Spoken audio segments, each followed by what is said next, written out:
रवि एक software engineer था जो अपनी नौकरी और जिंदगी की परेशानियों से जूझ रहा था।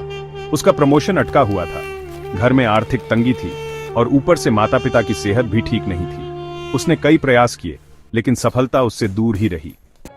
एक दिन उसकी एक दोस्त ने उसे शिरडी के साईं बाबा में श्रद्धा रखने की सलाह दी। रवि चमत्कारों में विश्वास नहीं करता था, लेकिन निराशा के इस दौर में उसने एक बार बाबा का स्मरण करने की सोची। उसने श्रद्धा और सबूरी के साथ और हर गुरुवार को साईं बाबा की आरती करने लगा। कुछ ही हफ्तों में अजीब घटनाएं होने लगीं। जिस प्रोजेक्ट पर वह महीनों से अटका था, अचानक उसकी समस्या हल हो गई। एक दिन ऑफिस में बॉस ने उसकी मेहनत की तारीफ की और अगले महीने प्रमोशन की बात की।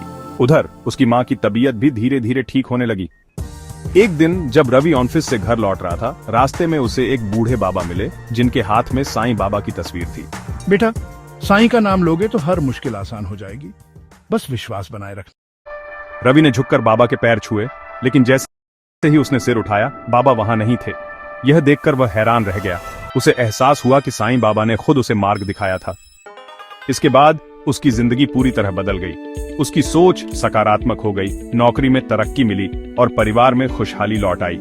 उसे अब समझ आ गया था कि साईं बाबा का चमत्कार आज भी होता है, बस हमें श्रद्धा और सबूरी के साथ उन पर विश्वास रखना चाहिए।